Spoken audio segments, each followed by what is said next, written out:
Morning everyone, it's the usual business as usual. Bayiro kubabuzaako n'okunyumyako nammwe. Omayina bagamba here safety first and privacy. So ba clients baffe abamu ebintu bya kamera tebabyagala nnyo oba kitegeera kati n'olwekyo we always move with them nga tetuba invested tubatadde mu nsonga zaffe za bifaananyi but ka buli mundaba nga ntudde mu kintu nga kino mumanya bumanya tugenda ku airport ku traveling. Good morning, how are you? As the usual business, Kasikonda Numa. It's the usual business at the airport. We are here seated. Sawa zili mu bidi n'ekitundu ez'okumakya. People are coming out a little bit. A very cold good morning, not a cold one. Enkuba tetonye naye empewo ebaddeyo. Sundays tezibeera nnyo busy. We've just come here to pick someone who came from Saudi Arabia. I came with her family, kino kyetukola. I got her family from Masulita. Nemba muleetera ku kisaawe. Fuba yaŋŋambye olina okuleeta abaana bange, olina okuleeta omwami wange. Lawa yaŋŋambye balaga mu kamera. So I told you here, we are not here to make shows about people. We just always come here for pickups. Tujja ne tuba picking our pickings. Netuba twajemba mugenda. They are going to Masulita. Yeah, those are almost 80 kilometers from Entebbe airport. Okuveka Entebbe okugenda Masulita balawozi n'ataano ne ziri ziringa na Kasikonda Numa mujja kunsonyiwa. So tubatwala up to the destinations obulamu ne bwanga butambula nga bwe mbeera mu bwetaaze. So atagala kumusa mu kifaananyi, we don't okitegeera, but to give you the best services. Banji tu are picking almost every after 2 days or every day. Tubeerawo no pick up airport buli lunaku bbiri ekinene nnyo. Bookings zibeera nnyingi, mugande mu complaining nga Emma messages olw'okuziddamu bannange message olusi ziba nnyingi okitegeera, nzigaana ezinsukkako nange nebintabukako oluusi ensonga ne ziyitirira nga tolina kyakukola oba okitegeera bulungi. But I always reply you guys. Mbaddamu kyoba okola bw'olaba size message you call. Ne oba tokubye essimu, you call a WhatsApp call. Aba messenger ndiwo ku replying calls obuzibu bwenyina bwakwetika. Abali ku messenger ndiwo ku replying calls. Account yange mu bagikwatamu tekyali active. Nina account ndala ngamba eri yaliko nze ne Bobi Wine tekyali active nnyo, kati nyinawo endala gye ndiko era ndaba nga nyambadde like saati njeru. So that's the problem nti abali ku messenger mbaddamu kitono, but try to use my WhatsApp number. At least kosobola kumala ssaawa 5 nga sigirespondinzeeko kitola mbeerako. Bw'olaba size message yo mbudde tokowa kusindika, you keep sending. Eberenge waggulu ku top, because enamba yemu gye tukozesa on several very many occasions. Abalina ebizibu ebingi, buli omu nekimusumbuwa, bonna bajjako ku namba eyo. So book with me airport. We are always on time. We are always ready to pick you. Kasikonda Numa. We are always ready to pick you.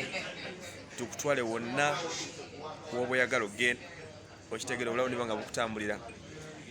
So for just this early morning I just had 2 pickups. Emu yabadde ya ssaawa 9 Egyptian Air, endala olumaze omuntu tajje mutwala n'enkima Qatar Airways ku ssaawa emu n'ekitundu. Ndowooza olw'okwebaka kuba kutono oba okitegeera bulungi nnyo.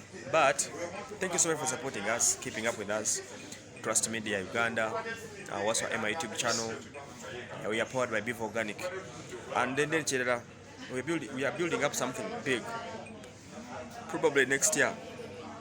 Wagenda kubawo ekinene ennyo ekigenda okwongera okuba nga kyongera okutereeza emirimu gyaffe. So guys, thank you so much for keeping up with us. Tubagala bino bya COVID-19. I remember telling you guys nti gwe we najja ku airport jangu ng'otegese emitwalo 11 oba $30. Kitegeeza gamba bosi wo akufunira $30 only 30 pieces $3. Kubanga bw'otuuka ku airport abantu bwe tebeyinza kulabako nga tokebeddwa COVID-19 ekyo nkikubuulira. Era ku airport ennyonyi bw'etuuka ssaawa katugambe mu kitundu ng'eno bw'etuuse basooka ne bamala eddakiika endala nga 3 oba 45 nga bali munda eri mugiyita mutya check-in like that ku immigrations musayininga mukola ki muli ku belt muta mubimanye bibeerayo. Then akabasa kali wali mu kukebera COVID wali olutalo lwonna nti it's going to take you another 2 hours ng'oli ku kisaawe.